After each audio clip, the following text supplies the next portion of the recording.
Can I thank you all for being here tonight and thank SME4Labour for the excellent work they've done in reaching out to small and medium-sized businesses.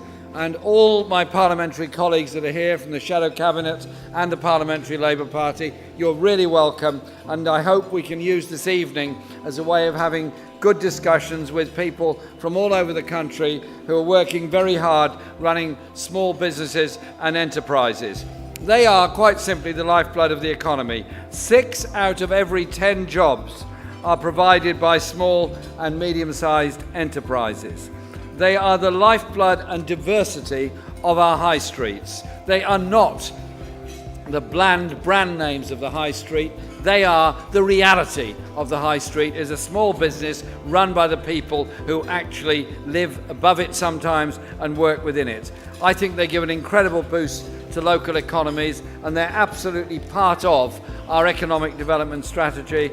And as John McDonnell and myself and others go around the country on our economic policy conferences, they will be very much part of that discussion. I have to say this has been a fascinating year for Labour and for business. It's been difficult, of course, at times, and we were all disappointed by the EU referendum results. But I know people in this room who played an enormous part in that campaign by campaigning and making donations to it. And the challenge now is to ensure that post-Brexit there's a good deal done that's good for small businesses, good for workers and good for this country. And I have to say, after trying to get some answers out of the Prime Minister this afternoon, I think that can only be described as work in progress. We need to know what the plan is that the government has on the future relationships with Europe and other parts of the world. They cannot go on just saying Brexit is Brexit. That's getting boring. We need to do something else. Last month I had the pleasure of addressing the CBI. I'd never expected to address the CBI. The CBI had never expected me to address the CBI, so I thought I would show them what a good business we are. So they looked at me rather strangely and I said, look, I represent the Labour Party and we are a model of what a good business is about. And they looked extremely sceptical and stared hard at me. So I said, okay, it's like this. In less than 2 years, we've doubled our size, increased our reach over the whole country, paid off all our debts, paid off all our mortgages, and are in surplus, and our staff are all very happy. Can any of you say the same? And I wanted to make Labour's case of what intervention in an economy is about, because too many people sort of say, well, intervention is somehow or other automatically a bad thing and a dirty word. I just say this, real wages that people earn are lower today than they were in 2008, the year of the crash in the financial system. 6 million workers in Britain earn less than the living wage. That's 1 in 5 earn less than the living wage.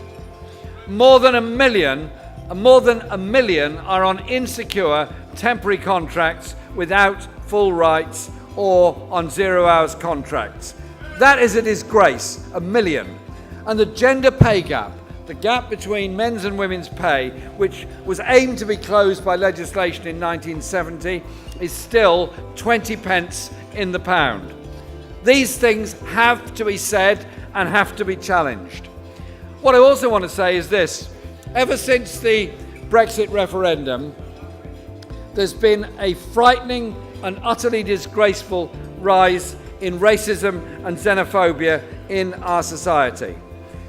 We're not going to solve that by saying to people, you've got to swear an oath or something like that. I believe in, represent, and want to be proud of, and am very proud of, a multicultural, multilingual society in Britain. I don't think we should ever allow ourselves to be divided by the far right or by racists in any way whatsoever. This room tonight is a microcosm of what modern Britain is about. This room is full of people from all communities, People that have made their homes here as refugees or whose parents made their homes here, who've made an incredible economic contribution to this country.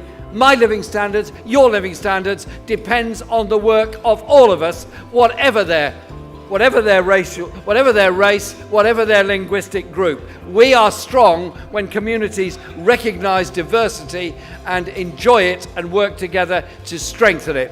Thank you very much for all of you for the work you've done. There is, I have to say this, and I will be brief because I see people around me who are organising tonight's event and becoming concerned about timing. No, they're not. Is that agreed? Thank you. You see how easy politics is? There's a crisis in the NHS and in social care. And that's a crisis that is made quite simply in government in Downing Street. More than 1 million elderly people are not receiving the social care that they need. This government took £4.6 billion out of the social care budget. Our hospitals, all of them, are collectively running a deficit of £850 million, partly caused by a top-down reorganisation we were told would never happen that cost £3 billion. And what's this government's answer to this? To slash another £2 billion from local authority budgets and then say to them, you can raise council tax to pay for social care. This will create a postcode lottery for provision where elderly people in areas of high property values will be more valued than those that live in areas of low property values or poorer parts of the country. In other words, a pensioner in Maidenhead and Windsor is apparently more valuable than a pensioner in Liverpool or Knowsley or anywhere in the northwest, northeast or many parts of the Midlands or Yorkshire. Quite simply, you cannot fund equality of social care or the National Health Service on the basis of the arbitrary nature of property values around the country. You do it by a central government, by a government that is determined to share wealth and share resources and make sure the poorest get the most help because they need the most help. That means you need a Labour government that understands the need to spend fairly across the whole country. We're committed to raising the minimum wage to £10 an hour, to ban 0 hours contracts and ensure that workers are given access to justice and the right to join a trade union and be represented by that trade union, and giving the same rights to temporary staff as permanent staff and integrating health and social care. Improving prosperity and boosting growth for the benefit of us all is vital. Public services are part of the economy. If you have an efficient health service, an efficient social care service, good nurseries, the economy as a whole benefits. Our Minister for SMEs, Bill Esterton, who's over there. Bill, thank you for all your work. A former small business owner himself is doing a great job fighting against the business rate hikes and calling for a more level playing field between small and large businesses, making the important point small firms should get access to government contracts as well as others. We want real equality of access. Bill and this party, Labour, will continue to highlight the Conservatives' massive cuts to loans to SMEs and the government's absolute failure to tackle the issue of late payments. So very quickly, let me set out our approach for business in Britain. We will prioritise investing in our economy. To support investment-led growth, Labour will create a national investment bank at the centre of our plan to rebuild and transform Britain. The National Investment Bank will deliver long-term strategic investment for our underpowered infrastructure. It's a disgrace that, according to the National Infrastructure Commission, Britain is languishing in the digital slow lane for mobilising internet coverage.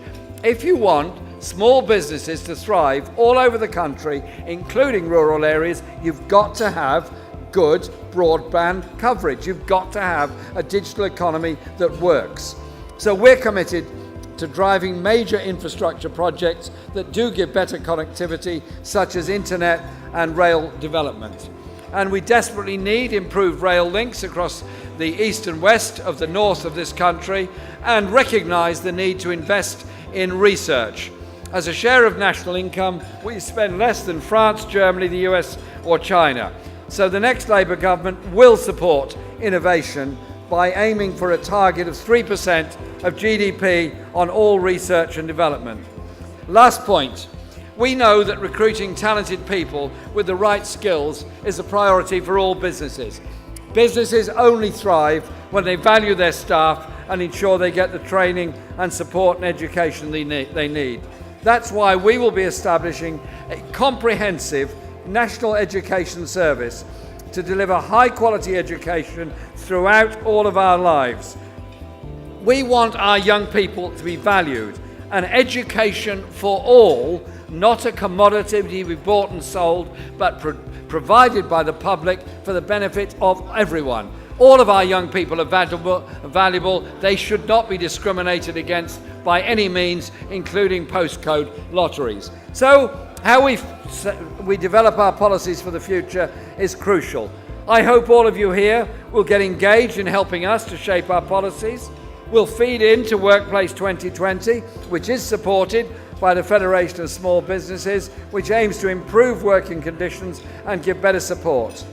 And to give us your input, please help us develop the Shadow Industrial Strategy, which Clive Lewis, who's over here, Clive, hello, is going to be leading for us. He's passionate about designing policies which meet the needs of 21st century Britain. I conclude by saying this. We as a party are committed to justice and equality. We're committed to properly run public services, an investment-led economy, to continue campaigning for prosperity and fairness and equality in the workplaces all across Britain.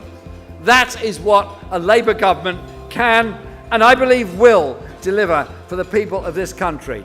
All of you here, thank you for your support for Labour. All of you here, thank you for your commitment to our party. And all of you here, I look forward to campaigning with you on our big campaigning day. The next one is January the 21st, and all through 2017, so that we get our message across. It doesn't have to be like this. Inequality is not inevitable. An interventionist Labour government will be able to radically transform our society for the benefit of the entire community. Thank you for your support. Thank you for your support for Labour.